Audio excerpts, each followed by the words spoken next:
Hello everyone, এমকে Bengali ক্লাসরুমে সবাইকে জানাই স্বাগত। আজকে আমি সপ্তম শ্রেণী বাংলা আঁকা লেখার অনুশীলনীর যে সমস্ত প্রশ্ন উত্তরগুলো ছিল সেই সমস্ত প্রশ্ন উত্তর নিয়ে আমি আজ আলোচনা করছি। আশা করছি ভিডিওটা তোমাদের কাছে অনেকটা হেল্পফুল হবে। তো চলো ভিডিওটা শুরু করা যাক। পিটপিটিয়ে চোখ শব্দটির মানে যে চোখ পিটপিট করে তাকায়। এইরকম আরও 5টি শব্দ তৈরি করো। মিটমিটে আলো, ঘুটঘুটে অন্ধকার, কনকনে ঠান্ডা, ফুরফুরে হাওয়া, ঝুরঝুরে ভাত। 2-এর দাগে কি বলেছে? সঠিক বানানটি বেছে নিয়ে লেখো। 2.1-এ ম খণ্ডের দন্তেশ্ব জফলা মৎস্য, ম খণ্ডের দন্তেশ্ব মৎস্য, ম খণ্ডের তালবস্য জফলা মৎস্য। এর মধ্যে সঠিক উত্তরটা কি হবে না? ম খণ্ডের দন্তেশ্বর জফলা। ওকে। 2.2 দুধের স্বর বানানটা কী আছে? বানানগুলো কিন্তু এখানে খেয়াল করবে। দেখো, দয়সু ধয়কার দুধে দন্তেশ্বর বড় স্বর। নেক্সট অপশানে কী আছে? দয়সু ধয়কার দন্তেশ্বর র। একটা আছে দয়সু ধয়কার দন্তেশ্বর র। এখানে সঠিক বানানটা কী হবে? দয়সু ধয়কার র দন্তেশ্বর র, দুধের স্বর। নেক্সট 2.3 কাকা প দন্তরা কাপন, কাপন কয়চন্দ্র দাকা প দন্তরা কাপন, কয়চন্দ্র দাকা প মধ্যাহ্ন। এখানে সঠিক উত্তরটা হবে কিন্তু দন্তের ন, কয়চন্দ্র দাকা প দন্তের ন, কাপন। 2.4 ঈষৎ, ঈষৎ ঈষৎ। এখানে বানানটা সঠিকটা হবে দীর্ঘই পেট কাটা মধ্যাহ্ন স খণ্ড ত। নেক্সট 3-এরটা কী বলেছে? নিচে দেওয়া শব্দগুলির সমার্থক শব্দ কবিতা থেকে খুঁজে নিয়ে লেখো। কী কী রয়েছে আগে দেখে নিই। সামান্য, আনন্দ, মিন, নক্ষত্র, মুশিক। সামান্য সমার্থক শব্দ হচ্ছে ঈষৎ, নক্ষত্রের হচ্ছে সমার্থক শব্দ তারা, আনন্দ হচ্ছে পুলক, মূষক হচ্ছে ইঁদুর, মিন হচ্ছে মৎস্য। এখানে মিন বানানটা ভুল আছে, ময় দীর্ঘই দন্তের ন হবে। হ্যাঁ। 4 কম্পন শব্দ থেকে এসেছে কাঁপন শব্দটির অর্থাৎ দন্তেশ্বয় ময় প। যুক্তাক্ষরটি ভেঙে যাচ্ছে, হারিয়ে যাওয়া ময়ের আগে ধ্বনিটিকে অনুনাসিক করে তুলেছে এবং একটি নতুন আ ধ্বনি চলে এসেছে। এই নিয়মটি মনে রেখে নিচের শব্দগুলি পরিবর্তন দেখা। চন্দ্র, চাঁদ, চম্পা, চাঁপা, ঝম্প, ঝাঁপ, অঙ্ক, আঁক, ষষ্ঠ, ষাঁড়।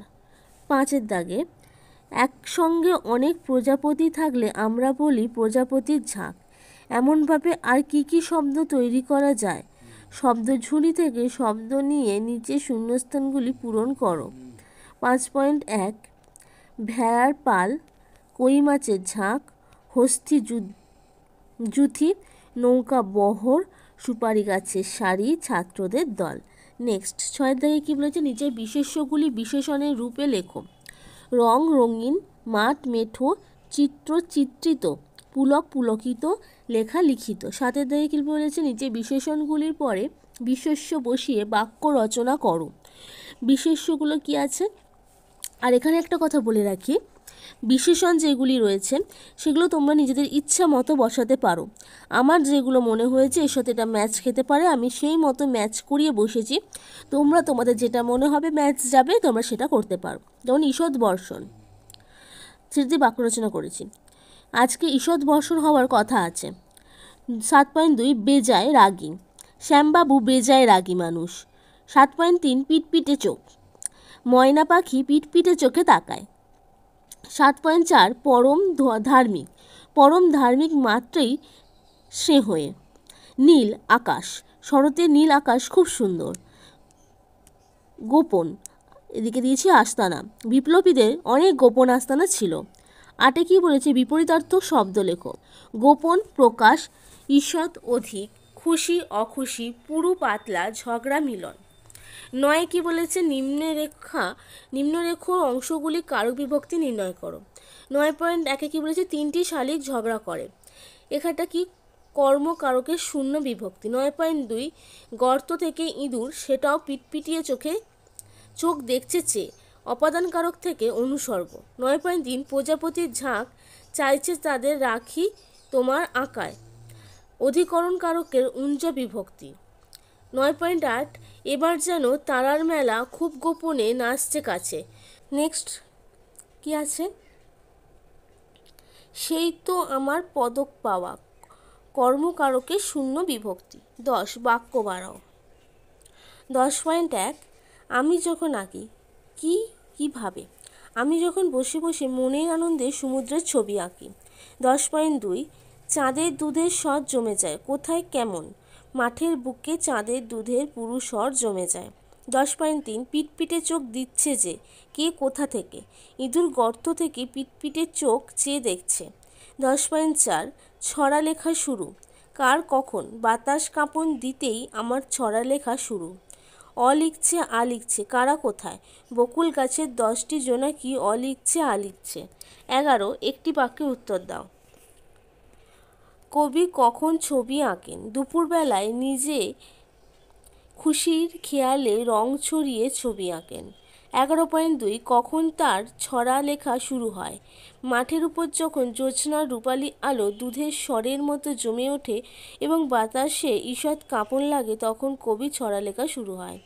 11.3 তিনটি শালিক কী করে? কবি যখন রং ছড়িয়ে ছবি আঁকেন তখন তিনটি শালিক ঝগড়া থামিয়ে দেয়। 11.4 কবি অবাক চোখে তাকায়, চড়ুই পাখির অবাক চোখে তাকায়। 11.5 মাছরাঙা কী চায়? মাছরাঙা তার নীল রং কবিকে ধার দিতে চায়। এখানে কীটা এক্সট্রা আছে, কীটা তোমরা লিখবে না। 11.6 প্রজাপতিদের ইচ্ছে কী? প্রজাপতিদের ইচ্ছে কবি কি তার আঁকায় তাদের রাখেন? গর্তে কে থাকে? গর্তে ইঁদুর থাকে। 11.8 চাঁদের পুরো দুধের স্বর কোথায় জমে? চাঁদের পুরো দুধের স্বর মাঠে জমে।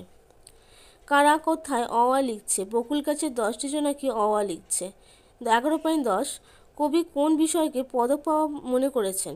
ছড়া লেখার ফলে কবির সঙ্গে কবির মিলনে কবি যে আনন্দ পায় তাতে কবির পদক পাওয়ার কথা বলেছেন। 2-3টি বাক্যে উত্তর দাও। 12.1 কবি যখন ছড়া লিখতে শুরু করেন তখন চারপাশে প্রকৃতিতে কী কী পরিবর্তন ঘটে? কবি যখন ছড়া লিখতে শুরু করেন তখন মাঠের পুরু চাঁদের দুধের স্বর জমে যায়, বাতাসে ঈষৎ কাঁপন দেয়, জোনাকি বকুল গাছে অ আ লিখতে শুরু করে, প্রকৃতির পরিবর্তন ঘটে। 12.2 কবি যখন ছবি আঁকেন তখন কী কী ঘটনা ঘটে?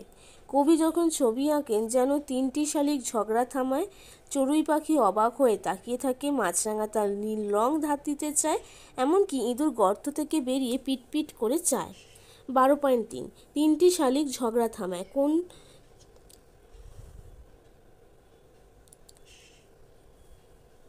কোন কবির কোন কবিতায় এমন তিনটি শালিকের প্রসঙ্গ অন্যভাবে আছে? রবীন্দ্রনাথ ঠাকুরের রচিত তিনটি শালিক ঝগড়া করে কবিতায় এমন তিনটি শালিকের প্রসঙ্গ অন্যভাবে আছে। 12.4 মাছরাঙা পাখি কেমন দেখতে? সে মৎস্য ভুলে যায় কেন? মাছরাঙা পাখির ধারালো লম্বা ঠোঁট, তীক্ষ্ণ দৃষ্টি এবং গায়ের নীল লাল হলুদ প্রভৃতি রঙের ছটা। কবি ছবি আঁকছেন যেন তার মৎস্য ভুলে যায়। 12.5 রং তুলি বেজায় খুশি আজ দুপুরে আমায় পেয়ে, কবি তেমন বক্তব্যের কারণ কি? রং তুলির আঁচড়ে প্রকৃতি যেন জীবন্ত হয়ে উঠেছে, প্রকৃতির নানা ছবি তারা আঁকছে, সেই আঁকা দেখে শালিক ঝগড়া থামিয়ে দিচ্ছে, চড়ুই অবাক হয়ে দেখছে, মাছরাঙা শিকার ভুলে গেছে, ইঁদুর গর্ত থেকে বেরিয়ে অবাক হয়ে দেখছে, এসব দেখে রং তুলি বেজায় খুশি। 12.6 অ লিখছে আ লিখছে কারা কিভাবে এমন লিখছে তাদের দেখে কি মনে হচ্ছে? 10 জোনাকি একসাথে মিলে বকুল গাছে অ আ লিখছে, তাদের দেখে মনে হচ্ছে তারার মালা। 13 অধিক 10টি বাক্যে উত্তর দাও। 13.1 ওই ছড়াতে আজ আমাকে তোমার কাছে আনলো হাওয়া, কার উদ্দেশ্য করে কবি কথা বলেছে? কবির আঁকা এবং লেখার সঙ্গে এই মানুষটির উপস্থিতির সম্পর্ক এবং গুরুত্ব বিচার করো। কবির প্রিয়তমাকে উদ্দেশ্য করে কথা বলেছে। কবির আঁকা ও লেখার সঙ্গে তার প্রিয়তমার যোগ অবিচ্ছেদ্য।